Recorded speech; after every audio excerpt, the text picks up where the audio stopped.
शुएब जिया। अम्बेडकर नगर में निकाय का चुनाव चल रहा है और आज हमारे साथ सराबस्ती से बसपा सांसद राम शिरोमणि वर्मा जी मौजूद है। आपके भाई जो है बसपा से यहाँ अकबरपुर नगर पालिका से चुनाव लड़ रहे हैं, क्या कुछ समीकरण बन के आ रहा है? चलिए निकलिए। आपके चैनल को मैं बहुत बहुत बधाई देना चाहूँगा। और ये चुनाव है, माननीय बहन कुमारी मायावती जी ने इस जनपद को बनाया था और आज अम्बेडकर नगर की जनता एक तरफा होकर के, भाई सुरेश कुमार जी हमारे छोटे भाई हैं, हमें जो उम्मीदें हैं कि वो चुनाव जीतेंगे और अच्छा चुनाव हो रहा है और सभी लोगों का रुझान बहुजन समाज पार्टी के प्रत्याशी सुरेश कुमार वर्मा का जो चुनाव निशान हाथी है उस पर। अम्बेडकर नगर से वेद प्रकाश पाठक, भारत समाचार।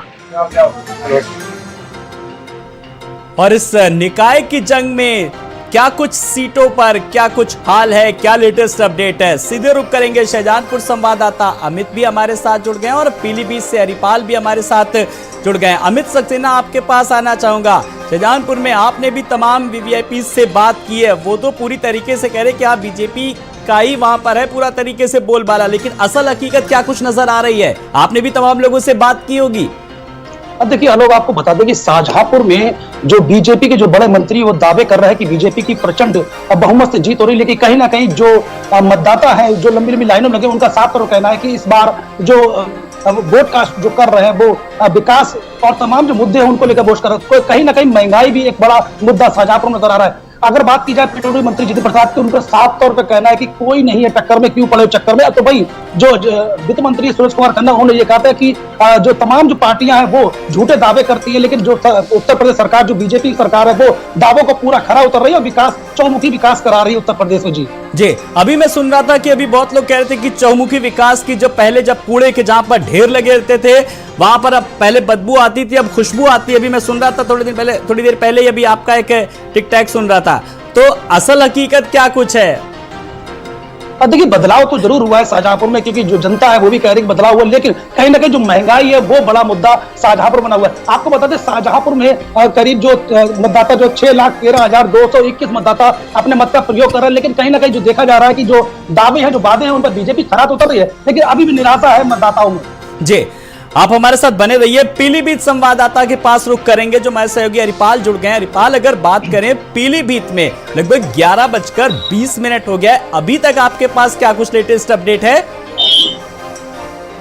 देखिए बिल्कुल आपको बताऊं कि पीलीभीत में आज सुबह 7 बजे के बाद लगातार जो मतदान की प्रक्रिया वो शुरू है और आपको बताएं कि पीलीभीत में 3 नगर पालिका और 7 नगर पंचायतों में लगातार 2,92,000 जो मतदाता है वो अपने मताधिकार का प्रयोग कर रहे हैं, जिसमें पूरे जिले में अगर बात की जाए तो लगभग 415 जो बूथ है वो बनाया गया जहाँ लगातार जो मताधिकार प्रयोग करने के लिए मतदाता लगातार पहुंच रहे हैं। वहीं सुरक्षा व्यवस्था की बात की जाए तो लगातार जो डीएम और एसपी हैं वो कई बूथों का निरीक्षण भी कर रहे हैं, लेकिन सबसे बड़ी बात इसमें आलोक कि निष्पक्ष चुनाव कराने की जो बार बार विपक्ष लगातार आरोप लगाता रहा, वो भी एक बड़ा इशू इस चुनाव बना हुआ है। हालांकि जिले में चुटपुट घटनाएं सामने भी आ रही हैं झड़प की, लेकिन कोई ऐसी बड़ी घटना नहीं है जो अधिकारियों के लिए सिरदर्द या तनाव जैसी स्थिति पैदा करे। और अगर चुनाव की बात करें तो जिस तरह से जो प्रदेश के चाहे मुद्दे हो, महंगाई हो, भ्रष्टाचार हो, बेरोजगारी हो, ये मुद्दे तो साथ ही साथ हैं ही, लेकिन कुल मिलाकर जो स्थानीय जो मुद्दे हैं वो कहीं ना कहीं लोगों को ज्यादा प्रभावित कर रहे हैं और इसी वजह से जो पार्टी का सिंबल है वो शायद कहीं ना कहीं पूरी तरह से प्रभावी नहीं है और लोग व्यक्तिगत चेहरे को देखकर ही इस बार वोटिंग कर रहे हैं। हालांकि लोकतंत्र के पर्व को इस बार लोग बढ़ चढ़ के हिस्सा ले रहे हैं। हमने कई तस्वीरों में देखा कि लोग उम्र दराज जो काफी असहनीय है, जो चल नहीं पा रहे, लेकिन उसके बावजूद व्हील चेयर से चल करके मतदान स्थल तक पहुंच रहे हैं और बढ़ चढ़कर मतदान स्थल पर अपने मतदान अधिकार का प्रयोग कर रहे हैं। जी। आलोक, सबसे बड़ी बात आपको बताऊं कि जिस तरह से पूरे जिले में 415 बूथों पर लगातार सुरक्षा व्यवस्था की दृष्टि से, चाहे आरपीएफ की बात करें, पीएससी की बात करें, पर पुलिस बल की बात करें, सभी बूथों पर बड़े पैमाने पर सुरक्षा व्यवस्था का इंतजाम है। लेकिन चुनाव से पहले समाजवादी पार्टी के जिलाध्यक्ष जगदेव सिंह जग्गा ने जिस तरह से चुनाव आयोग में शिकायत की कि प्रशासन दबाव की वजह से गड़बड़ी करा सकता है, जिसके बाद प्रशासन पर भी सवाल बड़ा खड़ा हो रहा कि निष्पक्ष चुनाव कराने की जो बड़ी जिम्मेदारी है, बड़ी भूमिका है, वो कहीं ना कहीं एक अहम रोल प्रशासन के ऊपर जरूर निभाने का इशारा कर रही है। कुल मिलाकर अगर पीलीभीत शहर की बात करें तो जिस तरह से भारतीय जनता पार्टी ने अपनी भाजपा प्रत्याशी आस्था अग्रवाल को चुनाव मैदान में उतारा था, हालांकि पीलीभीत में भाजपा प्रत्याशियों के फेवर में जिस तरह से डिप्टी सीएम से लेकर के दो डिप्टी सीएम से लेकर के प्रदेश अध्यक्ष खुद लगातार जनसभाएं कर रहे थे, वोटरों को लुभाने का प्रयास कर रहे थे। उनका एक मकसद था कि भाजपा की तरफ लोगों को आकर्षित किया जाए। लेकिन कुल मिलाकर के जो भाजपा शहर की अगर सीट की बात करें तो जिस तरह से लगातार जो मुद्दा था बाहरी का वो यहाँ पर हावी है, और इसी वजह से जो भाजपा के लोग हैं, पदाधिकारी हैं, वो कहीं ना कहीं भाजपा प्रत्याशी से रुष्ट हैं, जिसकी वजह से भाजपा प्रत्याशी का पलड़ा काफी कमजोर मालूम पड़ रहा है। हालांकि पूरे जिले में लगातार मतदान चल रहा है और आज जो प्रत्याशी हैं 3 नगर पालिका और 7 नगर पंचायत और 158 जो सभासद है उनके भविष्य का जो भविष्य वो ईवीएम में कैद हो जाएगा, पोस्टल बैलेट के जरिए ईवीएम में कैद हो जाएगा, जिसके बाद 13 तारीख को नतीजा साफ तौर पर देखा जाएगा कि आखिरकार कौन सी पार्टी किस पर फतेह कर रही है, कौन सी पार्टी किसको मात दे रही है। लेकिन कुल मिलाकर के आलोक की इस बार इस चुनाव में राष्ट्रीय मुद्दे तो है ही है, लेकिन उसके बावजूद जो लोग स्थानीय मुद्दों पर काफी फोकस कर रहे हैं, चाहे वो सड़कों की बात हो, टूटी नालियों की बात हो, सफाई की बात हो, या फिर किसी पार्किंग की बात हो, या फिर पार्क की बात हो, जिस तरह से लोकल के जो इश्यूज होते हैं, विकास को लेकर के जो दावे होते हैं, वो कहीं ना कहीं काफी प्रभावी नजर आ रहे हैं। हालांकि पीलीभीत में पिछले 15 सालों से एक ही आदमी का लगातार कब्जा है, जिसको हटाना लोगों के लिए एक बड़ी चुनौती है। लेकिन कुल मिलाकर के लोगों का यही कहना है कि पिछले 15 सालों में लोगों ने जिस तरह से वोट तो दिया, लेकिन उसके बदले कोई काम नहीं हुआ। शायद इसी वजह से लोग लगातार बदलाव की बात कर रहे हैं। फिलहाल 13 तारीख को स्पष्ट हो जाएगा कि आखिरकार लोगों का रुख क्या है, लोगों का रुझान क्या है, वो बदलाव करते हैं फिर जहां है वहीं। बिल्कुल हरिपाल, लोगों का रुख क्या है, लोगों का रुझान क्या है, मैं आपके पास आऊंगा, एक बार फिर से अपडेट लूंगा, लेकिन अमित के पास एक बार रुख कर लेते हैं। अमित, लोगों का रुख क्या है और पोलिंग बूथों पर आप किस तरीके का इंतजाम दे रहे हैं? कई बार ये सवाल बहुत अहम है, मैं इसीलिए आपसे पूछ रहा हूं अमित, क्योंकि जो अगर हम मतदान के प्रतिशत को लेकर के बात करते हैं तो कई बार बहुत सारे ऐसे फैक्टर्स हैं जो मतदान को प्रभावित करते हैं। गर्मी इतनी हो रही है, वहां पर कुछ ठंडे पानी की व्यवस्था है, कहीं कुछ टेंट लगा हुआ, किस तरीके से वहां पर इंतजाम आप देख रहे हैं?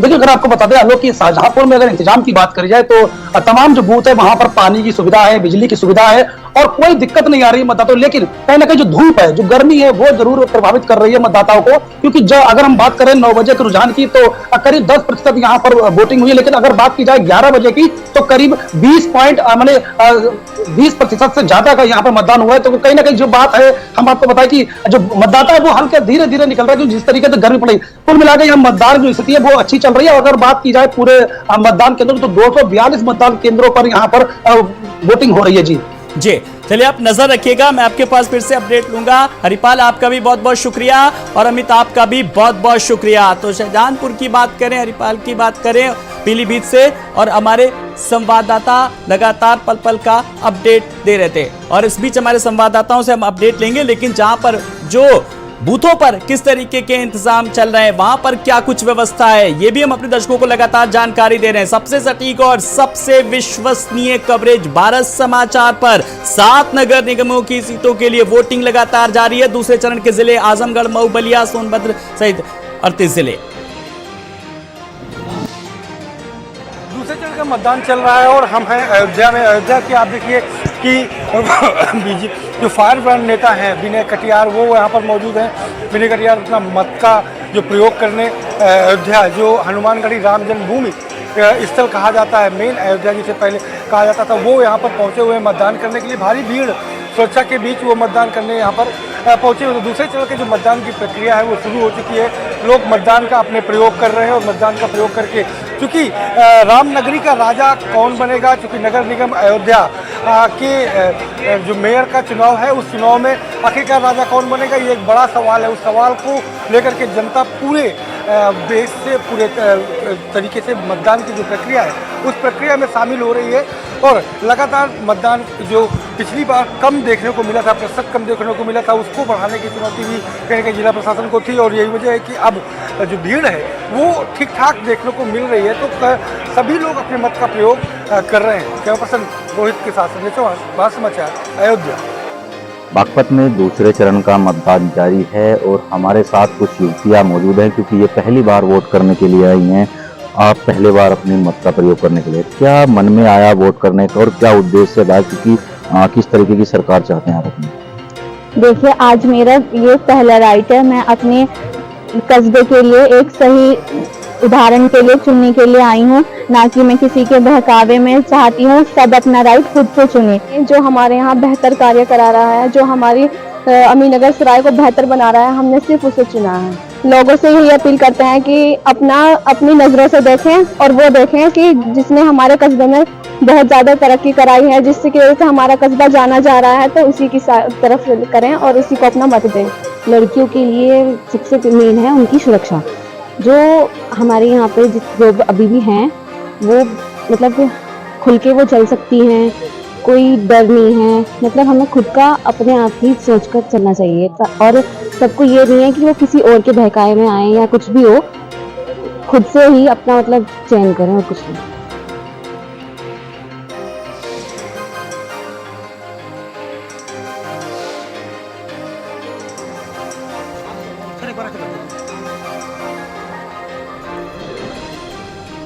तो अलीगढ़ से भी आपने सुनी वीवीआईपी की और ग्राउंड जीरो से मतदान की ऑल ओवर रिपोर्ट अपने दर्शकों तक लगातार पहुंचा रहे हैं। चाहे वो अलीगढ़ की बात करें तो कानपुर से लेकर के शाहजहांपुर तक और गाजियाबाद से लेकर के अयोध्या और पीलीभीत की हर जिले की खबर जहां पर आज हो रहा है मतदान। एक बार फिर अपने संवाददाताओं के पास रुक करेंगे।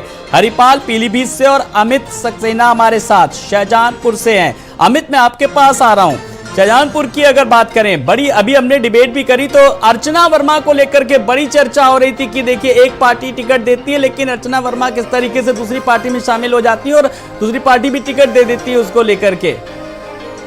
देखिए आलोक, आपको बता दें कि जो मतदाता थे उनको काफी निराशा हुई थी, क्योंकि जिस तरीके से अर्चना वर्मा पहले समाजवादी पार्टी से उनको टिकट मिला तो उसके बाद वो समाजवादी पार्टी छोड़कर वो बीजेपी में चले गए, उनको महापौर का टिकट मिल गया। तो कहीं ना कहीं ये भी देखा जा रहा है कि जिस तरीके से शाहजहांपुर में चुनाव हो रहा है वो 3 मंत्रियों के चेहरे पर चुनाव हो रहा है, क्योंकि बड़ी साख जो दाव पे लगी 3 मंत्रियों की कि यहाँ पर जो सीट है वो बीजेपी प्रत्याशी अर्चना वर्मा के लिए, जो यहाँ पर जो तमाम मंत्री थे वो रोड पर आए, उन्होंने वोट मांगे। आपको ये भी बता दें कि जो समाजवादी पार्टी की तरफ से कोई भी प्रचार राष्ट्र उनका मैदान में नहीं उतरा और ना ही वो यहाँ पर कोई आया था। तो कुल मिलाकर जो अगर बात की जाए समाजवादी पार्टी की, तो कहीं ना कहीं समाजवादी पार्टी की और बीजेपी की टक्कर शाहजहांपुर में देखने को मिल रही है, क्योंकि बीजेपी बड़ी जीत का दावा जरूर कर रही है, लेकिन आपको ये भी बता दें समाजवादी पार्टी पिछले 3 बार जो चेयरमैन तनवीर खान रहे थे समाजवादी पार्टी, उसके बाद उनकी एक मां हाजरा बेगम वो भी यहाँ पर चेयरमैन प्रत्याशी और उनको जीत दर्ज की थी। तो कुल मिलाकर समाजवादी पार्टी के खेमे में ये जो जीत थी वो थी, लेकिन इस बार जो महापौर का चुनाव है तो कहीं ना कहीं बीजेपी इस बार बाजी मारती हुई देखी जा रही है। जी चलिए, बाजी कौन मारता है लेकिन ये तो देखना अभी 13 तारीख को पता लगेगा। हरिपाल, सब अपने अपने मन की बात कर रहे हैं। देखिए हर राजनीतिक दल को सीट जीतनी है और क्योंकि 2024 का जो है ये एक तरीके से लिटमस टेस्ट, और 2024 को लेकर के अगर हरिपाल बात करें तो राजनीतिक दलों को भी कहीं ना कहीं एक मौका है अपनी पार्टी की तैयारियों का कि क्या है वहां पर बाहर जगह। लेकिन बड़ी बात है मतदाता के मन में क्या चल रहा है, क्या आपके शहर की समस्या है, इसके बारे में आखिर कौन सा प्रत्याशी किस पार्टी का गया और उसने खास जगह बनाई। खास सवाल आपसे। देखिए बिल्कुल अलग, जिस तरह से लगातार जो पार्टी के लोग हैं वो अपनी जीत का दावा कर रहे हैं, लेकिन कुल मिलाकर अगर पीलीभीत में भारतीय जनता पार्टी की बात की जाए तो भारतीय जनता पार्टी जिस तरह से टिकटों का बंटवारा किया था वो कहीं ना कहीं ठीक समीकरणों पर नहीं बैठाया गया, जिसकी वजह से जो 3 नगर पालिका और 7 नगर पंचायत है वहां जो भाजपा के प्रत्याशी हैं उनके समीकरणों को लगातार बिगाड़ने का काम विपक्षी जो कह सकते हैं कि जो भाजपा के बागी थे वो कर रहे हैं, क्योंकि जो पहले से भाजपा के टिकट के दावेदार थे जब उनको टिकट नहीं मिला उसके बाद वो निर्दलीय चुनाव मैदान में है, जिसकी वजह से जो निर्दलीय बागी है उनकी वजह से भाजपा के प्रत्याशियों के समीकरण पूरी तरह से बिगड़ रहे हैं, जिसकी यही वजह की भाजपा लगातार दावे तो कर रही है लेकिन जो उनके बागी हैं उन्होंने भाजपा के समीकरणों को पूरी तरह से बिगाड़ दिया। और ये कहना मुश्किल नहीं हुआ कि जो लगातार भारतीय जनता पार्टी के 2 डिप्टी सीएम पीलीभीत में खुद उत्तर प्रदेश के भाजपा के प्रदेश अध्यक्ष भूपेंद्र चौधरी सहित तमाम जो दिग्गज थे वो पीलीभीत में पड़े रहे, लेकिन उसके बावजूद भी जो नतीजा है वो बेहद ज्यादा अच्छा नहीं है भाजपा के लिए, चूंकि जो बागी भाजपा से जो बागी हुए जो निर्दलीय चुनाव मैदान में वो कहीं ना कहीं उनकी चिंता बढ़ा रहे हो। आज हालांकि मतदान है लेकिन उसके बावजूद भी जो भाजपा के जो लोग हैं वो लगातार जीत का दावा कर रहे हैं, क्योंकि आलोक एक बात और भी इम्पोर्टेंट है इस चुनाव में, भले ही जो टिकट लोगों को दिए गए हो किसी पार्टी से हो किसी भी दल से हो उन पर तो चुनाव होना ही होना है, लेकिन जो स्थानीय लोग है वो कहीं ना कहीं चेहरे को भी देख रहे हैं। इस बार जो पार्टियों का जो सिंबल है उसको तो लोगों ने लिया ही जी। लिया, लेकिन उसके बावजूद भी इस चुनाव को सिंबल के तौर पर नहीं देखा जा सकता है, जी। क्योंकि जो स्थानीय चेहरा है उसको भी लोग जी देखकर बिल्कुल बहुत सारे हरिपाल, लोगों के और अंदर सवाल है। इन स्थानीय चुनाव की अगर बात करें तो कहीं ना कहीं चेहरा एक खास अहम स्थान रखता है, क्योंकि लोगों के जहन में एक जाना पहचाना चेहरा होना चाहिए। लोगों को पता रहता है कि भाई ये हमारे शहर में इसने अच्छा काम किया है और ये पिछले कई सालों से जनता के बीच रहा है, और यही जो मतदान स्थल पर जाता है तो वो दिमाग में एक छवि, एक इमेज बनी रहती है कहीं ना कहीं। देखिए बिल्कुल आलोक, जिस तरह से हमने भी कई मतदाताओं से बात की तो उनका भी साफ तौर से कहना था कि उनको एक ऐसा प्रतिनिधि शहर के लिए चाहिए जो आसानी से उनसे मिल सके, उनसे बात कर सके, उनकी समस्याओं को समझ सके और जो शहर के लिए बेहतर विकास काम करा पाए। हालांकि जो चेहरा पार्टियों की तौर से दिया गया, लेकिन उसके बावजूद भी कुछ लोग उनको लगातार नकार रहे हैं, जिसकी वजह है कि इस चुनाव में जो व्यक्तिगत चेहरा है वो काफी मायने है, और यही वजह की लगातार जो निर्दलीय प्रत्याशी है वो भी अच्छे फाइट से लगातार चुनाव में फाइट कर रहे हैं, और जो उसमें कुल मिलाकर के चेहरे की जो वैल्यू है वो देखी जा सकती है। चेहरे को देख करके लोग लगातार वोटिंग कर रहे हैं। कुल मिलाकर इस चुनाव में ये कहा जा सकता है कि जो हरिपाल, जिस तरीके से आपने कहा चेहरे को लेकर के आप प्रत्याशी गई, ये ना कहने लगे चेहरा क्या देखते हो, दिल में उतर कर देखो। चलिए मैं आपके पास आऊंगा। अमित, जिस तरीके से निर्दलीय प्रत्याशियों को लेकर के बात करें, जिसको बड़ी पार्टियों से टिकट नहीं मिला तो वो निर्दलीय भी ताल ठोक करके चुनावी मैदान में निर्दलीय कितना समीकरण बिगाड़ने के लिए आतुर है, वहां पर वो कितनी प्रबल दावेदारी नजर आ रही है।